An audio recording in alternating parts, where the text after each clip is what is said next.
বাড়িতে বসে খুব বোর ফিল করছো? মনে হচ্ছে কোথাও একটু ঘুরতে গেলে খুব ভালো হয়। আর সাথে আর যদি থাকে তোমাদের বাড়িতে দু পায়ে এবং চার পায়ের দুটি বাচ্চা, তাহলে আজকের এই ভিডিওটা তোমরা এন্ড অব্দি দেখো। এখানে দেখলেই বুঝতে পারবে এত ভালো একটা জায়গার সন্ধান দেবো তোমাদেরকে, যেখানে অনায়াসে চলে যেতে পারো তোমার বাড়ির ছোট্ট দুটি সোনাগুলোকে নিয়ে, যারা এখানে গিয়ে খুব আনন্দ করতে পারবে এবং চারিদিকে গ্রিন এবং সুন্দর প্রকৃতির মাঝে একটা দিন কাটিয়ে চলে আসতে পারবে। তো চলো আজকের এই ব্লগটা এখানেই শুরু করি। সকাল সকাল আজকে আমরা বেরিয়ে পড়েছিলাম। একটু লেট হয়েছিল বেরোতে, বিকজ বাচ্চা কাচ্চা নিয়ে বেরোতে একটু রেডি হতে সবারই টাইম লাগে। আমরা যদিও বা তাড়াতাড়ি রেডি হয়ে গেছিলাম, সাথে আমাদের যে বন্ধুটি যাচ্ছিল তার বাড়িতে চার পায়ে একটি বাচ্চা রয়েছে, আর একটি ছোট বাচ্চাও রয়েছে। তো সবাইকে রেডি করে বেরোতে বেরোতে একটু দেরি হয়ে গেছিল। প্রথমে আমাদের রাস্তায় একটু জ্যামের সম্মুখীন হতে হয়, কারণ আমরা যেখানে থাকি সেখান থেকে মেন রোড অব্দি যেতে গেলেই বেশ সকাল সকাল ট্রাফিক হয়। তো সেটা পার করে আমরা বেশ আনন্দ করেই যেতে শুরু করেছি। সামনে অর্পণ আর মেয়ে বসে আছে, আর এই যে আমি আর পাবলো পেছনে বসে আছি, সাথে আমাদের পোগো সোনাও বসে আছে পেছনে। রাস্তার জাস্ট ভিউটা দেখো, চারদিকে এত সুন্দর মানে রাস্তাটা, এবং আকাশটা এদিনকে মানে অসম্ভব সুন্দর ছিল। আর সকাল সকাল একটু বৃষ্টি হওয়ার জন্য আমাদের ওয়েদারটাও খুব ভালো পেয়েছিলাম আমরা। তো ভীষণ ভালো লাগছিল। বাট মাঝ রাস্তায় দাঁড়িয়ে আমরা গাড়িতে একটু সিট চেঞ্জ করে নিলাম, বিকজ পোগো তো অনেক বড়, দেখতেই পাচ্ছ গোল্ডেন রিট্রিভার। তো ওর একটু বসতে জায়গা লাগে, পেছনে আমাদের সবার সাথে ওর একটু অসুবিধা হচ্ছিল, আর হাওয়াটাও ও কম পাচ্ছিল, সেজন্য আমরা ওকে সামনে পাঠিয়ে দিলাম, যাতে ও সামনে আরামে বসে যেতে পারে। আর এসির হাওয়াটা গাড়িতে সামনেই যেহেতু খুব বেশি আসে, তো ও ওখানে খুব আরামে থাকতে পারবে। আমরা গান শুনতে শুনতে মজা করতে করতে যাচ্ছিলাম। মাঝে আমরা সামনে ওকে পাঠিয়ে দিলেও কি হবে, পোগোর মন সারাক্ষণ পেছনেই পড়ে আছে। ও সারাক্ষণ চেষ্টা করছে যে পেছন দিয়ে আমাদেরকে দেখার, কারণ এখানে দুটো বাচ্চা রয়েছে পেছনে, আর বাচ্চাদের সাথে ডগিদের এত একটা ভালো বন্ডিং হয়, যেটার জন্য ওরা মানে চায় সবসময় ওদের সাথে থাকতে। তো ওকে সামনে পাঠিয়ে দিয়েছি আমরা, তবুও ও সারাক্ষণ পেছনেতেই আছে যে এখানে কি হচ্ছে, বাচ্চারা পেছনে কি করছে। মানে ওর মনটা চাইছেই পেছনে আসতে, কিন্তু পেছনে স্পেসের অভাবের জন্য ওকে সামনে রাখতে হয়েছে। পোগোকে জাস্ট দেখো কি মায়ুস ভাবে সামনে থেকে পেছনের দিকে তাকিয়ে রয়েছে, মানে ওর মনটা পুরো পেছনের সিটেই পড়ে রয়েছে, ওর একটু ইচ্ছে করছে না সামনে থাকতে, কিন্তু কিছু করার নেই। তো যাই হোক, এভাবে চলতে চলতে আমরা রাস্তায় মাঝখানে পাবলোকে ভাবলাম একটুখানি পড়িয়ে দিই, বিকজ পাবলো শোনার কালকে একটা ইংলিশ এক্সাম রয়েছে স্কুলে। তো ও যেহেতু আজকে আমাদের সাথে ঘুরতে এসেছে, ওর সারাদিনই প্রায় ঘোরাঘুরি করতে কেটে যাবে। তো ও সাথে করে কপি বুকগুলো নিয়ে এসেছিল, এটা খুব ভালো কাজ করেছে।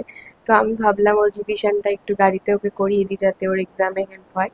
তো গাড়ির মধ্যে পড়াশুনো করছে, আর আমার মেয়েও মন দিয়ে সেগুলো খুব ভালো করে শুনছে, দাদাকে গাড়ির মধ্যে কি পড়াশুনো করানো হচ্ছে। তো গানটা মাঝখানে একটু বন্ধ করেও রাখা হয়েছিল, সেজন্য আমার মেয়ে আরো মন দিয়ে শুনছে ওর দাদার পড়াটা। তো কিছুক্ষণ পড়ার পরে যা হয়, বাচ্চাদের তো একটানা অতক্ষণ ভালো লাগে না, তার মধ্যে ঘুরতে এসে পড়া, এ তো আরোই ভালো লাগে না। তবুও হাসি মজা করতে করতে কিছুটা ওকে পড়ানো হলো, যাতে ওর এক্সামটা ঠিকঠাক ভাবে দিতে পারে ও। বাট বেশিক্ষণ তো ভালো লাগবে না, এগুলো করতে করতে ওকে বলা হলো যে হ্যাঁ ঠিক আছে চলো, তোমাকে খেলার ছলেই কিছুটা পড়িয়ে দেওয়া হবে, বেশিক্ষণ না। তারপর ও বই বন্ধ করে দিয়েছে, বলেছে না আর বেশি আমি পড়বো না। তো আবার একটু পোগোর সাথে খেলাধুলা করতে করতেই আমরা এগিয়ে চলেছি রাস্তা দিয়ে। আমার মেয়ে তো কনস্ট্যান্ট পোগোর সাথে কথা বলে যাচ্ছে, আর পোগো ওদের দুজনকে সারাক্ষণ দেখে চলেছে। তো এবার আমরা ভাবলাম একটু ব্রেক নেওয়া দরকার, কারণ সব বাচ্চাগুলো একসাথে রয়েছে গাড়িতে, একটু ওদের বাইরে বের করলে মানে লং ট্রাভেলে গেলে না, রোড ট্রিপে একটু মাঝে মাঝে ব্রেক নেওয়া দরকার, কারণ সবাই একটু নেমে ঘোরাঘুরি করে আবার গাড়িতে উঠলে ওদের একটু রিফ্রেশমেন্ট ফিল হয়। আর পোগো একটু টয়লেট ফয়লেটও করে নিল, তো আমরা সবাই মিলে বাইরে বেরিয়ে একটু ঘোরাঘুরি করলাম। তো একটু মনটাও ভালো লাগলো, বাইরের প্রকৃতিটা এত সুন্দর ছিল, আকাশটা এত সুন্দর ছিল যে সেদিন পুরো দিনটাই মনে হচ্ছিল যে আমরা খুব ভালো চুজ করেছি। অনেক ফটোশুটও করলাম ওখানে দাঁড়িয়ে, আমরা টুকটাক একটু রিল্যাক্স করে নিলাম। করে নিয়ে এবার আমরা ভাবলাম একটু চা বা কিছু খেয়ে তারপর স্টার্ট দিলেই ভালো। তো আশেপাশে একটু চায়ের দোকান খুঁজছিলাম, খুঁজতে খুঁজতে আমরা একটা চায়ের দোকান পেয়েও গেলাম। তো সেখানে গিয়ে চায়ের দোকানে আমার মেয়ের ফার্স্ট মনে হয়েছে যে পোগোকে জল খাওয়ানো দরকার, কারণ ওকে আমরা মানে সবসময় খুব জল খাওয়ার জন্য বলি, বিকজ হাইড্রেশনটা খুব দরকার বাচ্চাদের। তো আমার মেয়ে ওখানে গিয়েই ফার্স্ট বলা শুরু করেছে যে পোগোকে একটু জল খাওয়াতে হবে, পোগোর জন্য জল নিয়ে এসো। তো হোটেল খুঁজে পাওয়া মাত্রই পোগোকে জল খাওয়ানোর জন্য ব্যস্ত। ও বোতল দেখিয়ে বারবার বলছে যে পোগোকে একটু জল খাওয়াও।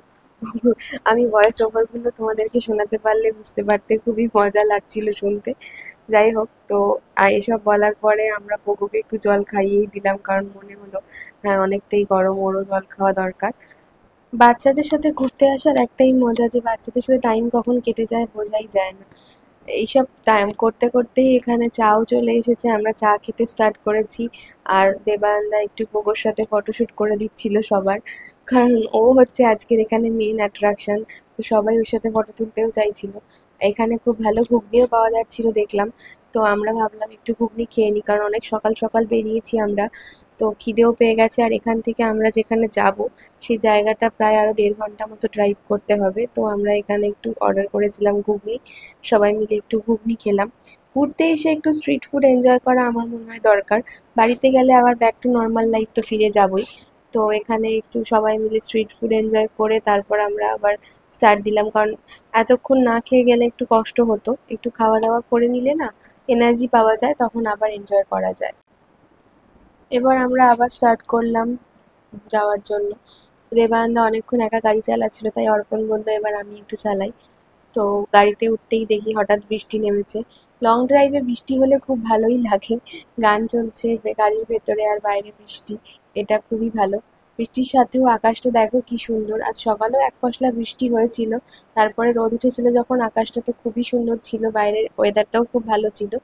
এখনও বৃষ্টি হচ্ছে, লং ড্রাইভের সাথে বৃষ্টিটা এনজয় করতে করতে যেতে আমাদের দারুণ লাগছিল। আর তোমাদের সাথে শেয়ার করছি মাঝে মাঝে রাস্তার কিছু ভিডিও দেখো। মানে পুরো তো ইচ্ছে করছিল যে শুরু থেকে শেষ অবধি তোমাদের সাথে পুরো যদি ভিডিও করে দেখাতে পারতাম খুবই ভালো হতো, বাট সেটা তো সম্ভব নয়। মাঝে মাঝে আমি যা যা ভিডিও তুলেছিলাম সেগুলি তোমাদের সাথে শেয়ার করছি।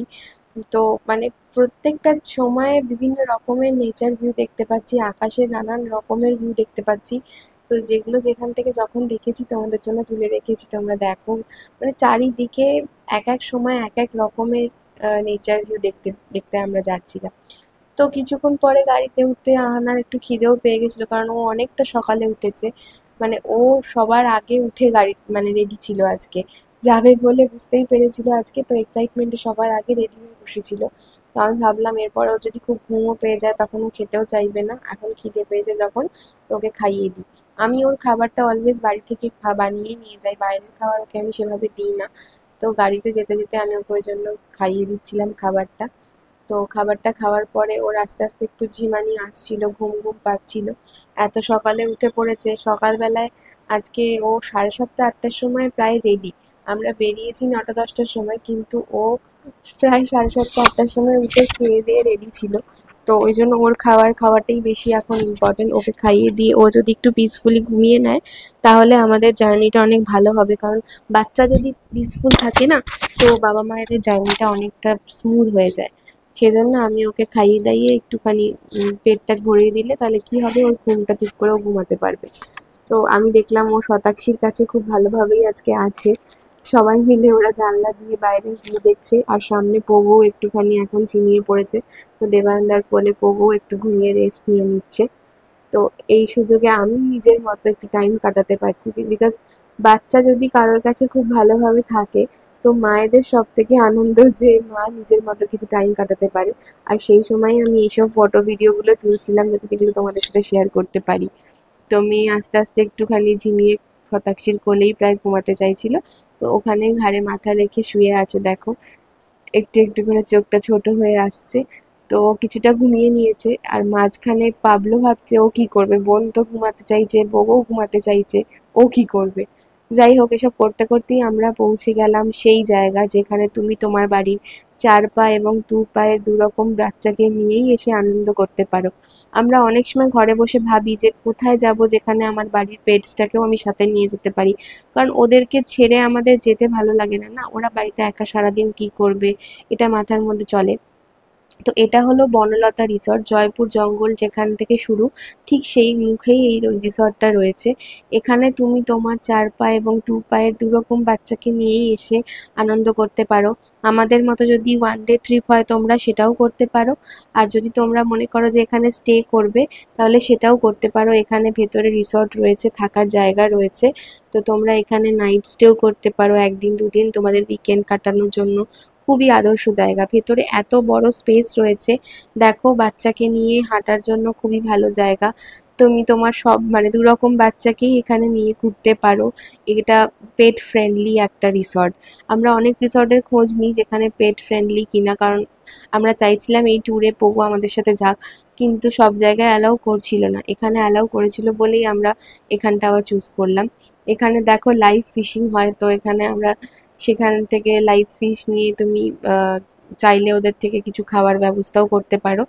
আর এখানে তোমার দেশি চিকেনও পাওয়া যায়, সেই চিকেনেরও তোমার রেসিপি এখানে অনেক রকম আছে, সেটা বললেও ওরা তোমাদেরকে লাঞ্চ বা ডিনারে প্রোভাইড করতে পারে। আমরা এখানে থাকার জন্য আসিনি, আমরা আজকে জাস্ট একটা ওয়ান ডে রোড ট্রিপে বেরিয়েছিলাম, সেজন্য আমরা এখানে যতটুকু সময় পাচ্ছিলাম ওখানে ঘুরে নিচ্ছিলাম, কারণ আজকে ওয়েদারটা মাঝে মাঝেই খারাপ হচ্ছিল, বৃষ্টি পড়ছিল, তো বাচ্চাকে নিয়ে বৃষ্টির মধ্যে তো বেশি বেরোতে পারবো না।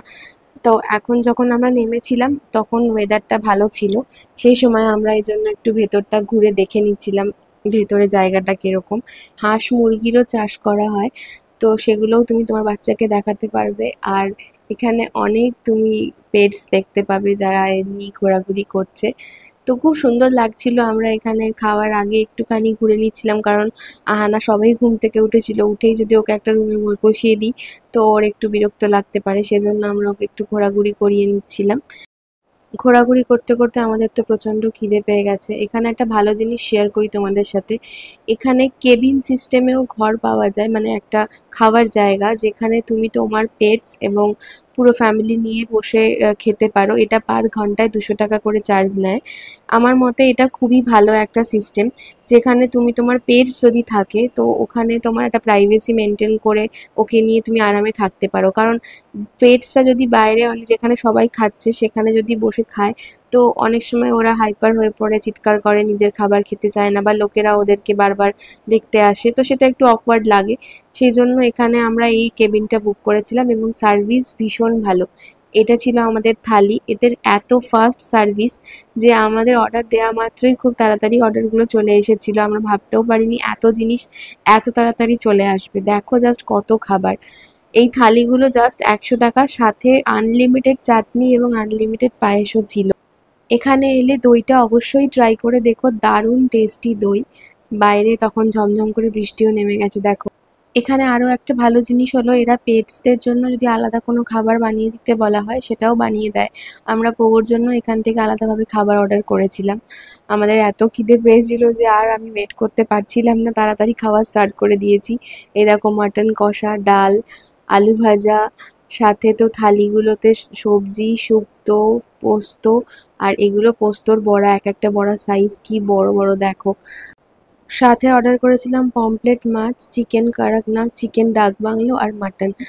এত কিছু খাবার দেখে আমার মেয়ে তো টেবিলে উঠতে চাইছে, ভাবছে যে কোথায় বসবো, কোথায় খাবো, কোনটা নেব, কারণ ও তো এখন সব কিছুই খায়, কিন্তু বাইরের খাবারটা আমরা দিই না, কিন্তু ও ভাবছে কোনটা নেবে। তো এখানে পায়েসটাও আনলিমিটেড ছিল আর খুবই টেস্টি ছিল। আমি মেয়েকে একটু পায়েস খাইয়ে দিলাম। মেয়ে আবার দেখো খাওয়া দাওয়ার পরে বাবার চুল টুল আঁচড়ে দিচ্ছে, মেয়েরা যেরকম হয় আর কি, বাবার লাডলি। তো বাবার চুল আঁচড়ে, নিজের চুল আঁচড়ে সে রেডি হয়ে নিচ্ছে যে বাইরে এবার যেতে হবে ঘুরতে, কারণ তার আর রুমের মধ্যে বেশিক্ষণ ভালো লাগছে না, সে বাইরে ঘুরতে যাবে বাবার সাথে। বাবার চুল আঁচড়ে বাবা আর মেয়ে মিলে বেরিয়ে পড়েছে বাইরে ঘুরতে আর ফটোশ্যুট করতে। আমি বাদ, এখন ভাবো কি অবস্থা। মেয়ে আর বাবা মিলে ঘুরতে বেরিয়ে পড়েছে। রিসর্টের মধ্যেটাই ফার্স্টে ঘুরে ঘুরে আমরা এক্সপ্লোর করে নিলাম, কারণ এরপরে আবার মানে বাইরেই বেরিয়ে যেতে হবে, আমাদের ফিরতেও হবে। তো বাইরেটাও খুব সুন্দর, ভেতরেও খুব সুন্দর, তো ভেতরটা আগে দেখে তারপর আমরা বাইরে জঙ্গলের রাস্তায় বেরোলাম। গাড়িতে উঠে আমরা খেয়ে উঠেই যেতে চাইছিলাম না, তাই জঙ্গলের রাস্তা ধরে ফার্স্টে কিছুক্ষণ হেঁটে হেঁটে এক্সপ্লোর করে তারপর এই রাস্তা ধরে আবার আমরা লং ড্রাইভ করলাম, কারণ এই রাস্তাটা লং ড্রাইভ না করে যদি কেউ ফিরে যায় তাহলে এখানে আসার কোনো মানেই হয় না। এটাই হচ্ছে সবথেকে ভালো ড্রাইভ। পুরো রাস্তাটা 7 থেকে 10 মিনিট তুমি লং ড্রাইভ করে জঙ্গলের মধ্যে দিয়ে যেতে পারো, এবং আশেপাশেও অনেক রাস্তা রয়েছে যেগুলো দিয়ে ঢুকলে তুমি বেশ ঘন জঙ্গল পাবে। তো আমরা ওখান দিয়ে লং ড্রাইভ করে অনেকটা দূর গেছিলাম, গিয়ে আবার ঘুরে বাড়ি ফেরার জন্য রওনা দিয়েছিলাম। তো এখন আপাতত হেঁটে ঘুরছিলাম, কারণ প্রচণ্ড পেটটা ভর্তি, এত খাবার আর এত টেস্টি খাবার এখানে, কি বলবো, তোমরা এলে বুঝতে পারবে। এখানে নিশ্চয়ই এসো, ভীষণ টেস্টি খাবার এবং সার্ভিস এত ফাস্ট, এত ভালো। তো আমার তো ভীষণ ভালো লেগেছে, আমি তো মানে 10 on 10 রেটিং দেবো ওদেরকে। আর সব থেকে বড় কথা, আমার পেটসটা এখানে এনজয় করতে পেরেছে। এই দেখো জঙ্গলের রাস্তার ভিউ, চারদিকে জঙ্গল, এর মাঝখান দিয়ে গাড়ি করে আমরা গিয়ে আবার অনেকটা এন্ড অব্দি গেছিলাম, গিয়ে ইউটার্ন করে আমরা জঙ্গলের ভেতরের দিকে রাস্তায় ঢুকে একটু ফটোশ্যুট করেছি, কারণ জঙ্গলের মাঝখানে এটা মানে মেন রোড, এখানে গাড়ি দাঁড় করিয়ে ফটোশ্যুট করা উইথ পেটস একটু ডিফিকাল্ট হতো। সেজন্য আমরা সাইড বাই সাইড অনেক রাস্তা জঙ্গলের মধ্যে গেছি, সেই রাস্তাগুলোও সুন্দর, সেখানে ঢুকে গেছিলাম, ঢুকে ফটোশ্যুট করার জন্য। ওটাও খুবই সুন্দর জায়গা। আমার মেয়ে তো এত ভালো ওয়েদার, এত গ্রিন, সব এনজয় করতে করতে কখন ঘুমিয়েও পড়েছে, বেশ ডিপ স্লিপে চলে গেছিলো। তো আমরা এই জন্য নিজেদের মতো করে কিছু টাইম স্পেন্ড করে এনজয় করছিলাম, ও ঘুমিয়ে নিচ্ছিল। আর এই সুযোগে আমরা একটু হাঁটাহাঁটিও করে নিলাম আবার ভেতরে। এগুলো দেখো ভেতরের রাস্তা, এখানে গাড়ি ঘোড়ার কোনো ভয় নেই। তুমি তোমার পেটসকে নিয়ে এবং বাচ্চাদেরকে নিয়ে ইজিলি এখানে ঘোরাঘুরি করতে পারো, কারণ ওদেরকে নিয়েই সবসময় ভয় থাকে না, গাড়ি ঘোড়া চললে সেখানে ওরা কি করে হাঁটবে, ওদেরও ইচ্ছে করবে একটু দৌড়াদৌড়ি করি, কতক্ষণ তুমি ওকে আটকে রাখবে, সেটা তো করা যায় না। তাই এই রাস্তাটা আমার মনে হয় খুব আদর্শ, তোমরা এখানে এসো এবং এখানে এনজয় করে তোমাদের সবার খুব ভালো লাগবে। এরপর আমরা বাড়ির জন্য বেরিয়ে পড়লাম, সন্ধে হয়ে গেছিল। তো একটু চায়ের ব্রেক নিয়ে নিয়েছি সবাই, একটা ধাবায় চলে এসেছি আমরা রাস্তার মাঝে, সেখানে চা চলে এসেছে, আর সাথে এখানে একটু লাইভ মিউজিক হচ্ছিল। এখানে চা খেতে খেতে লাইভ মিউজিক এনজয় করছিলাম আমরা সবাই। এই খাটিয়ায় বসে চা খাওয়া আর আড্ডা দেওয়ার এত মজা। এবার হঠাৎ করে পাবলোর মনে হয়েছে এত লাইভ মিউজিক চলছে, তাহলে আমি একটু ডান্স করে নিই। তো দেখো কি সুন্দর নির্দ্বিধায় ডান্স করছে। মানে বাচ্চা হওয়ার এটাই একটা খুব আনন্দের জিনিস যে তোমার এন্টারটেন করার জন্য আর কিছু লাগবে না, ওরাই তোমার বেস্ট এন্টারটেনমেন্ট। তো এখানে পাবলো নাচ করে আমাদেরকে এত এন্টারটেন করেছে যে আমরা খুবই খুশি। আমার মেয়েও তো ওকে দেখে চাইছে যে একটু দাদার মতো করে ডান্স করি, বাট ওই খাটিয়াটার মধ্যে ও ঠিক ব্যালেন্স করতে পারছিল না, তবুও বাবার হাত ধরে ধরে বেশ কিছুক্ষণ ডান্স করেছে। আর পোগো একটুখানি রেস্টও নেওয়ার জায়গা পেয়ে গেছিল, আরামসে ওখানে একটু রেস্ট নিয়ে নিয়েছে। তো আমরা একটু জার্নিটা ব্রেক নিয়ে নিয়ে করছিলাম, কারণ বাচ্চার সাথে তো, আর আমরা চেয়েছিলাম যে পুরো হোল ডে হোল নাইটের মতো ট্রাভেল হলেও কোনো অসুবিধা নেই। তো এই জন্য আমরা একটু বিভিন্ন জায়গায় থেমে থেমে ব্রেক নিতে নিতেই আসছিলাম। তো এখানে দাঁড়িয়ে আমরা অনেকটা টাইম এনজয় করেছি, এবং আশেপাশের লোকেরাও পাবলোর ডান্সকে খুব অ্যাপ্রিসিয়েট করেছে। এটা খুব একটা ভালো দিক যে ও ওপেনলি সবার সামনে এত ভালো করে ডান্স করতে পেরেছে। ট্রাভেল করলে বাচ্চারা কিন্তু অনেক বেশি এক্সপ্লোর করতে শেখে, এবং এটা ওকে দেখলেই বুঝতে পারছো যে ও কিন্তু মানে লোক দেখে এরকম অনেক বাচ্চারা শাই হয়ে যায়, কোনো কথা বলতে চায় না, কোনো অ্যাক্টিভিটি করতে চায় না। ও কিন্তু সেরকম না, ও কিন্তু পুরো ওপেন জায়গায় বসে সুন্দরভাবে নিজের অ্যাক্টিভিটিটা দেখাচ্ছে। আর এই জায়গাটাও খুব সুন্দর ছিল, আমিও বসে কিছুক্ষণ রিল্যাক্স করে নিলাম। সারাদিন প্রচুর মানে টায়ার্ড হয়ে গেছি, বাচ্চার সাথে গেলে একটু টায়ার্ডনেস হয়। তো বসে চাটা খেতে খুব ভালো লাগছিল রিল্যাক্স করে করে। আমার আজকের এই ব্লগটা তোমাদের কেমন লাগলো আমাকে কমেন্ট বক্সে জানিও, আর ভিডিওটা ভালো লাগলে লাইক শেয়ার অ্যান্ড সাবস্ক্রাইব করে বেল আইকনটা প্রেস করে দিও। Thanks for watching, bye bye.